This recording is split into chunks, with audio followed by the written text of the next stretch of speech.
Good morning. All right, so we're going to go over section 4.5, which is about combining functions, and we are using the book from Hawk's Learning. I'll hold it up. This is College Algebra, a concise approach. Okay, and so what we're going to look at now is how to combine functions, and what that means is we can have so there's an important aspect of mathematics when you have two of the same type of structure. For example, numbers. If you have two numbers, two real numbers, and you add them together, you get what? Another real number. If you take two real numbers and multiply them together, you get what? You get a new real number. Okay, so these kind of ideas are important. An example where that falls apart, if you take two odd numbers and you add together two odd numbers, you get an even. Okay, so you don't get an odd number. All right, so this kind of concept is called closure. Now, the idea with functions is that if you have two functions, so they pass the vertical line test, and you add them together, you subtract them together, you divide them, or you multiply them, you get a new function. You get a function again. So we call that algebra on functions. Here we're calling it combining functions. And so what we're going to say is, let's let f and g be functions. Then we're going to define some new functions, okay? So they look like this. If I write this, and it looks like I'm saying f plus g times x, I'm not. Remember, x is your input, so this is like an f of x situation, but it's f plus g of x is the function defined by adding f of x and g of x together. And then we can do the same with our other operations as well. So f minus g, and let's do f times g, and then let's say f divided by g. These are all new functions that all we have to do is, for example, subtract the two functions and we get the f minus g function. And so let me also point out that this like f plus g, f minus g, that's the name of the new function. Where you had the function f and you had the function g, now f plus g is the name of the function that you get when you add f and g together. Alright, so continuing, f times g is just if you take f of x and multiply times g of x, and then f divided by g, you just divide the two. Now the thing with number 4 is you could get in a situation where you have a problem because remember we can't divide by 0. So here we need to specify here that the denominator of this f over g thing cannot be 0. So here g of x is not 0. Other than that, we have a function and we're good. Okay, so today we're going to kind of play around with these functions. We're going to take old functions and make new ones. And let me just go over some examples from the text, and I think it'll be pretty clear, okay? So example 1 here, here's what I'm going to do. I'm not going to specify exactly what the functions are. What we're going to specify is what you get with a specific input. So for example, let's let f of negative 2 be 5. So that means my input was negative 2. My output then was 5. And g of negative 2 is going to be negative 3. Okay, so when I plug in negative 2 into my g function, I get negative 3. What we want to do is we want to find, what do we want to find? How about f minus g at negative 2 and f divided by g at negative 2? Okay, so now with these new functions, f minus g of x and f divided by g of x, we want to know what the outputs are when you plug in your inputs. And it's funny because we don't even know exactly what these functions are, but it doesn't really matter. Okay, because f minus g at negative 2, well, didn't we say that f minus g is f of x minus g of x? I mean, that's how we defined it. So this is f of negative 2 minus g of negative 2. All right, and I know what both of those values are. So f of minus 2 is 5, and then g of negative 2 was negative 3. So then I get 8. So my new function f minus g, when I plug in -2, my output from that is positive 8. When I do f divided by g, I'm saying f of -2 divided by g of -2, and let's hope g of -2 is not 0, and it's not. So I get 5 divided by a -3, and we'll just write that as -5/3. And there are my two solutions. Those are my two outputs from these new functions. Okay, now, but most of the time what we want to do is not just have the function defined for a particular input. We want to know, like, what is f minus g of x? What does that function look like for regardless of the input? Okay, and we can do that in the exact same way. So for example 2 here, I'm going to have two functions. Let's see, let's given f of x equals, and we could just easily make up our own examples. I'm just following the text. We have 4x squared minus 1 for f, and g of x equals the square root of x. All right, now what we're trying to find then is f plus g and f times g of x. We want to define these new functions, f plus g of x and f times g of x. Okay, not a big deal. So I know f of x and g of x already. So then f plus g of x, remember, is simply adding together my two functions. So I say that's 4x squared minus 1 plus square root of x.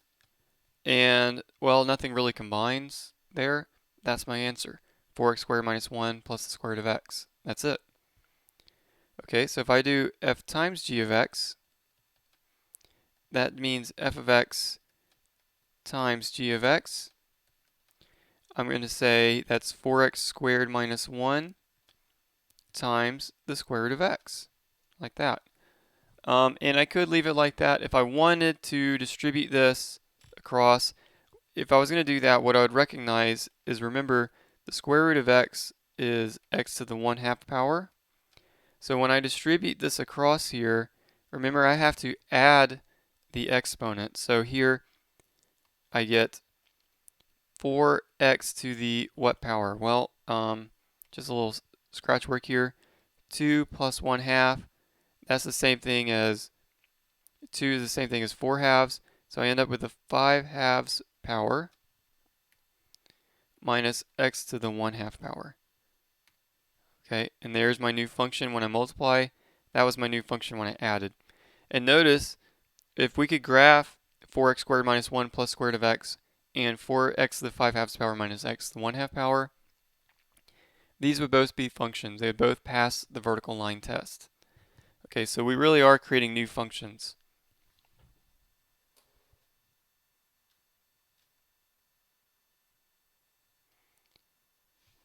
All right, now, with functions, you get a new operation, something that we don't see with the real numbers. And because we're not as familiar with this new operation, at first it's a little bit confusing.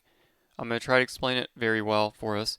Just remember, with functions, you have to treat these as in terms of inputs and outputs. So think about it like a machine. The input is whatever material you'll put into the machine, and the output is whatever comes out of the machine. I like to use the vending machine model, where you plug in coins and then your output is the bag of chips or whatever it is that you're buying. Okay, so this new operation is called composition, and this is composition of functions, and it looks like this: f circle g of x. F circle g of x. The circle is our composition, right? So we say f composed with g of x.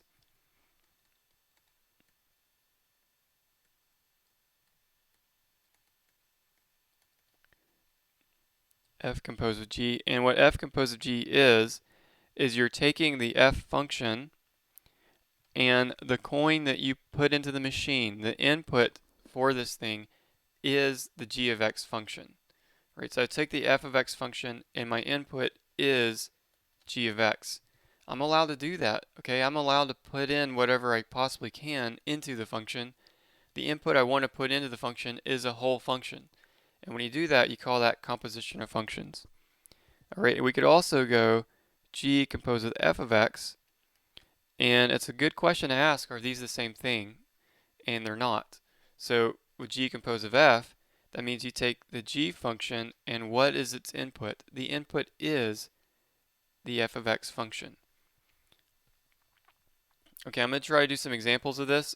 First, I want to show you kind of the set picture here, because remember we said that a function takes one value and maps it over to another. Okay, well, composition of functions is actually kind of like this. All right, so this function, I take x, I plug it in, and I get g of x right there. So that's what the g function does, okay? Now, my next function, my f function, is going from here to this last set, that's f. So if I plugged in, let's say I plugged in a different x, let's call it a y, then here I get an f of y, okay? So what the composition function does is if I started with x, it would take me all the way directly across to this last set here, and that's what the g composed with f does. Okay, so my input, let's say my input was x, then the g composed with f would map that straight to g of x, which would then map it straight over here to this value, which is the g composed with f of x output. Okay, so the composition kind of bypasses the middleman in this set idea. All right, again, and the easiest way to think about it is your input is the entire function g of x. All right, we're going to do some examples of this, and hopefully with some practice it'll become clear.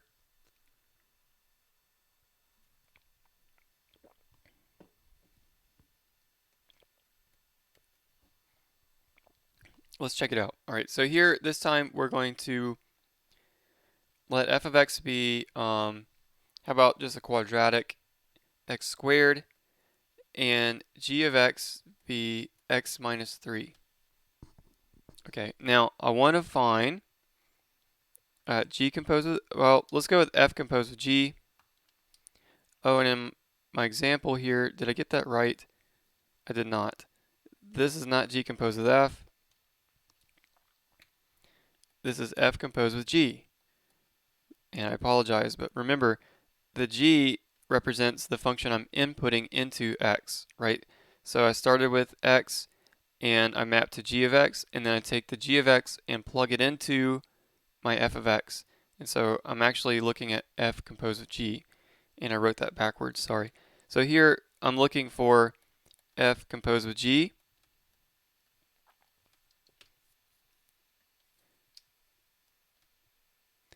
and what that is I'm taking the f of x function, and what am I plugging into it?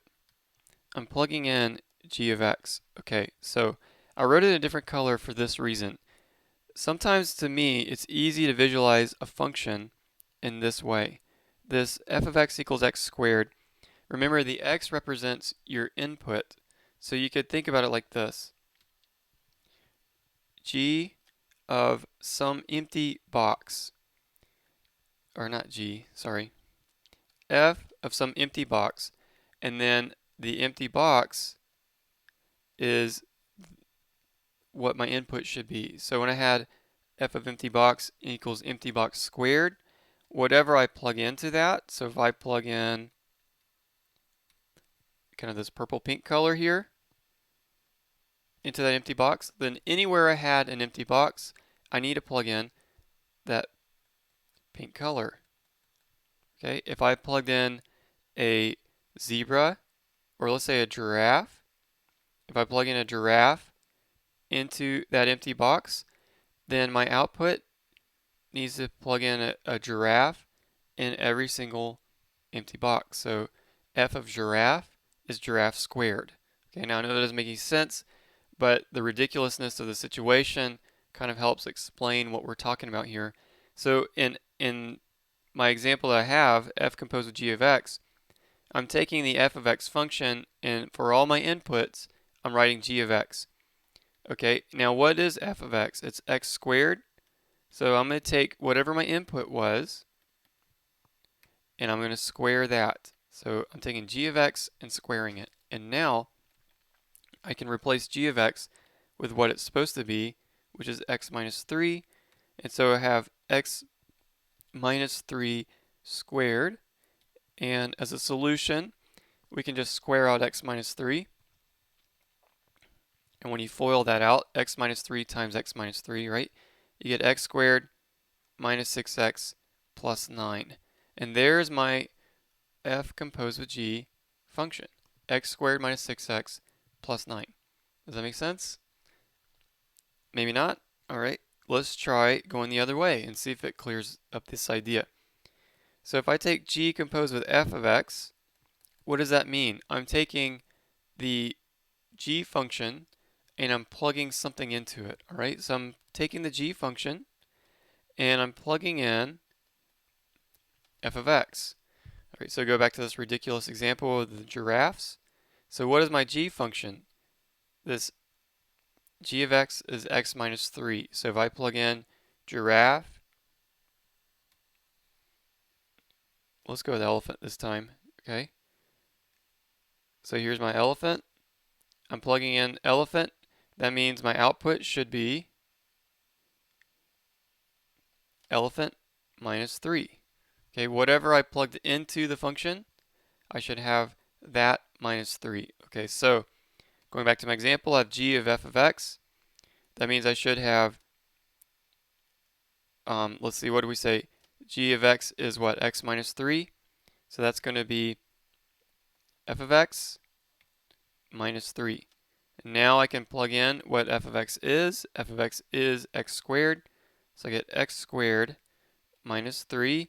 And there's really not a lot of work to do to simplify that. That just becomes x squared minus 3. So g composed with f is x squared minus 3, just like that. Make sense? Make sense? I hope so. Okay, let's try finding something like this. So those are the general functions. Now let's look at f composed with g, and I'm going to plug in the input 6.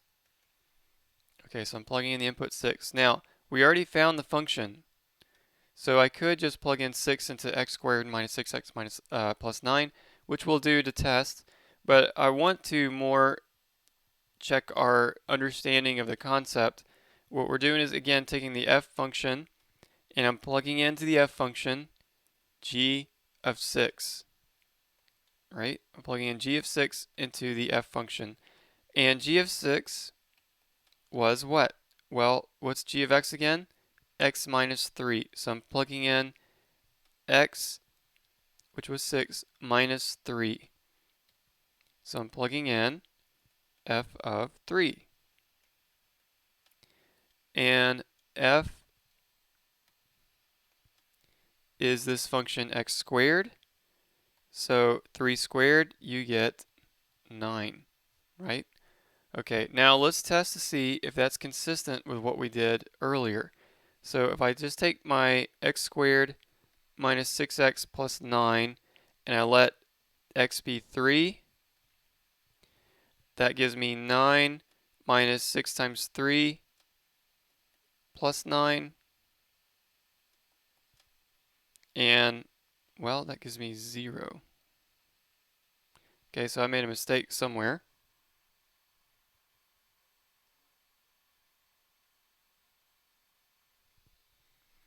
And where is that mistake?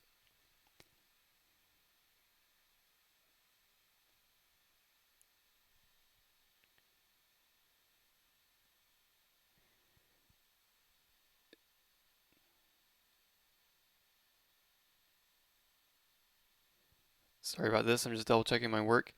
Alright, so if I come up here and I plug in 3 here, I get 3 minus 3. So that gives me 0. Okay, so what did I do wrong? If I plug in 6 into... Oh, I'm plugging in 6. So I should get 6 minus 3, which is 3, which should get 9, right?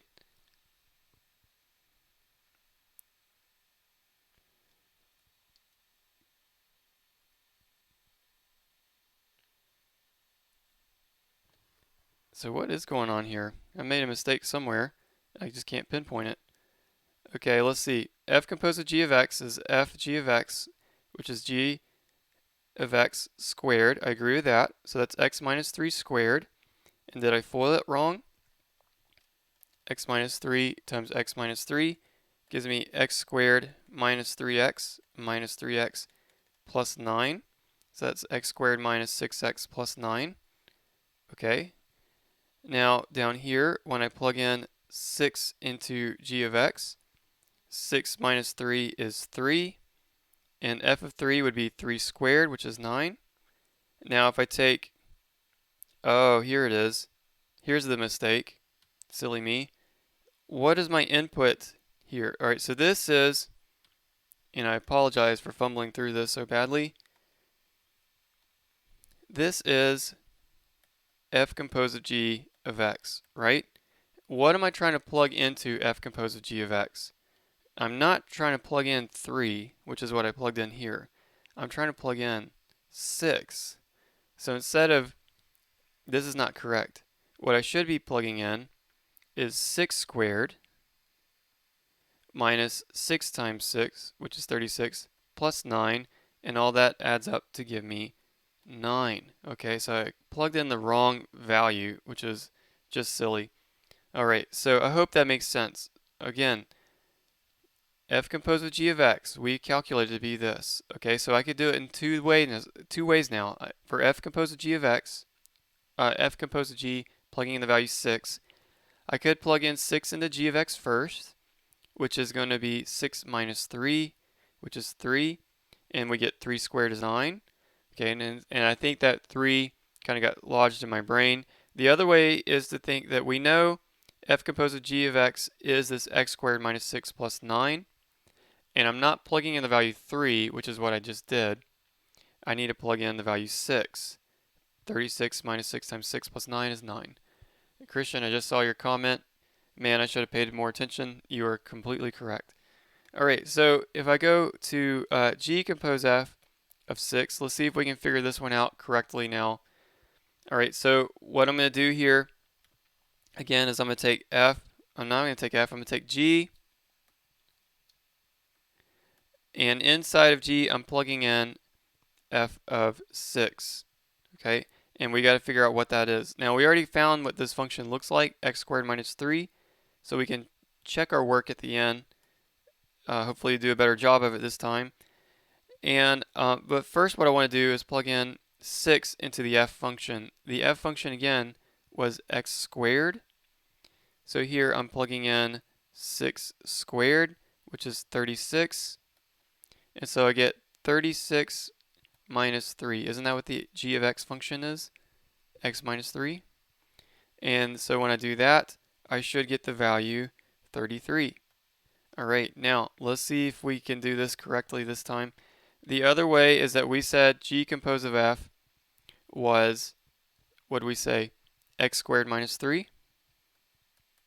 So if I plug in the value correctly 6, I get 6 squared minus 3, and that's going to be 33 again. Okay, so we did do it correctly this time. Good. And I hope that makes sense. Alright, now, something that can be a little tricky with this is domain. And for these particular ones, the domain's not really a big deal. But I want to show you how it could be a big deal.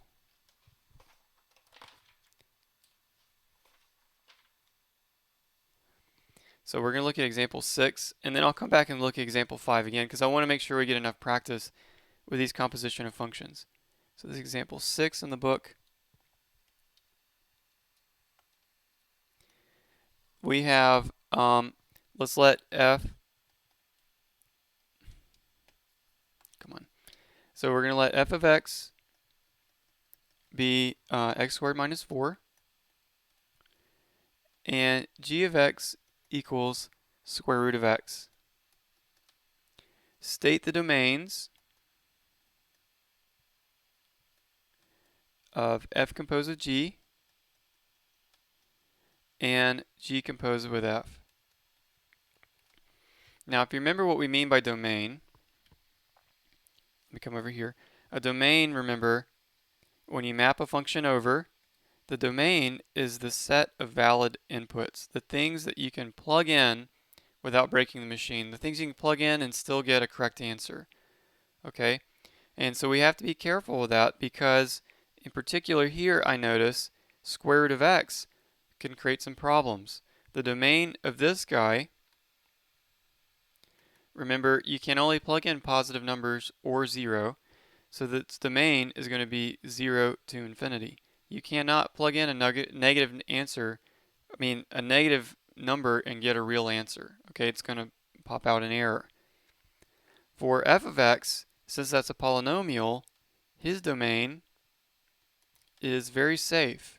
Polynomials, you can plug in anything you want and still get an answer. Okay, so we're going to keep that in mind as we proceed here. And let's first look at f composed of g of x and figure out what f composed of g of x is.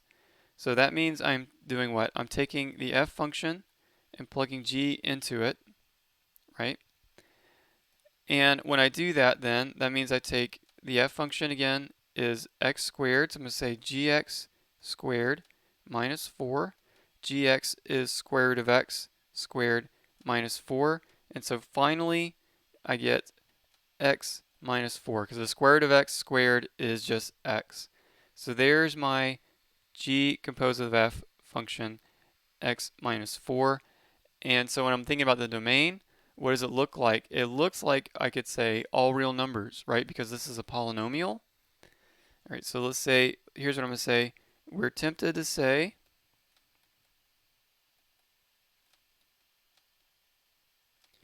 the domain is everything, negative infinity to positive infinity. All right, that's the temptation. That's not correct. Now, let me say that is true for the function h of x equals x minus 4, but not for f composed of g of x equals x minus 4. What? Aren't they the same function? Well, think of this x minus 4 coming from the composition f composed of g. Let's say that's kind of like the clone of h of x. So yeah, they sure do look the same, but at the genetic level, they're not exactly the same, okay? The f composed of g maybe doesn't have a soul because it's the clone, all right? That's kind of a silly analogy, but this is just a polynomial, not a big deal. This, even though it does look like a polynomial, remember what its inputs were. The inputs are from, or let's say it this way, they pass through g of x, which is the square root of x. So if I had at the beginning up here, if I had plugged in negative 5, f composed of g of negative 5, well, at the point here, square root of x squared, I broke the machine. It doesn't work anymore. Okay, so we can say, for example, f composed with g of negative 5, that's the square root of negative 5 squared minus 4. That doesn't work. We broke it. Okay, so even though it looks like the polynomial, my domain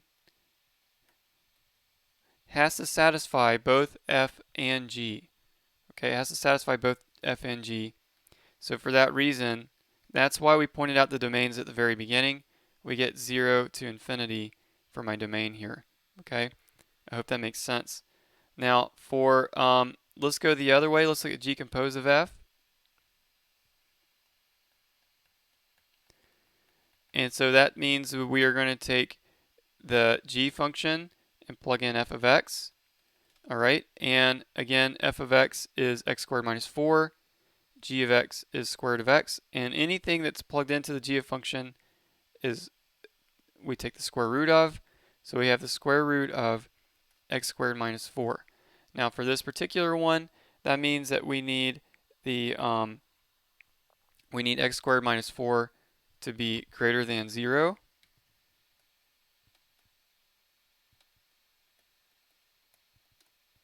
Because it's underneath the square root here. All right, and how do we figure that out? We haven't really looked at sophisticated techniques on how to do that yet. We will in the next chapter, but we could quickly graph that parabola. So it has x-intercepts at -2 and +2, and then since the leading coefficient is positive, it's going to kind of do something like this. It's going to do something kind of like that. It's going to go up. All right, now the details of that may be a little off, but that doesn't really matter. What matters here is that we're looking for the x values to make this thing positive, and we can see that that would be these two ends over here, okay?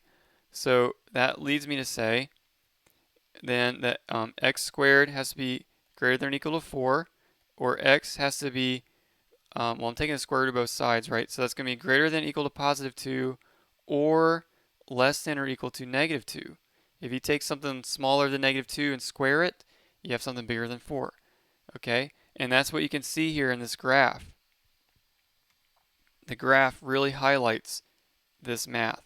This is the part above the x-axis. So the domain then has got to be anything greater than 2 or less than -2. So we could say that's -infinity to -2 and 2 to infinity, or maybe we should say or 2 to infinity, the union. And I hope that makes sense. That's my domain there. That's my domain for the first one. That can be confusing. It can be really confusing, especially the first time you see it. But I hope that makes sense. All right, now let me show you example 5. I told you to go back over that one. And I think from that point on, we'll have some pretty good practice. Okay, go away. It's equal the square root of x minus 5. And g of x equal 2 over x plus 1. So now let's evaluate a f composed with g of -1. Now these are not as hard as the ones we just did with domain. All right, so what we're trying to do this time is that we want to just plug in -1 into the composition function. And what I'm not going to do is I'm not going to compose these two things together and then plug in -1. Okay, what I'm going to do is I'm going to take f, and in f, I'm going to plug in g, and in g, I'm going to plug in -1.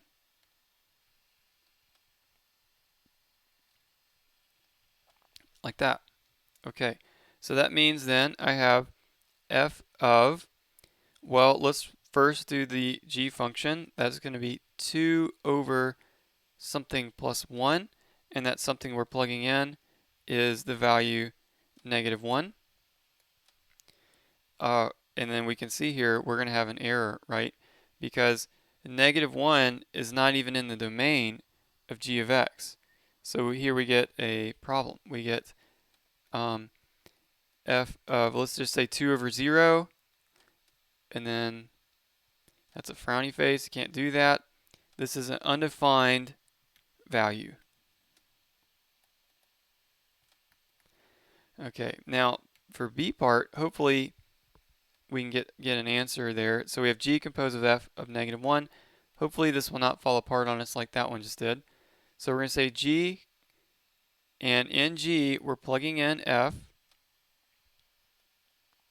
and in f we're going to plug in the value -1. Alright, so when I do that, let's see what we get. I take g, which again is 2 over x plus 1, and I'm plugging in f in for all my x's.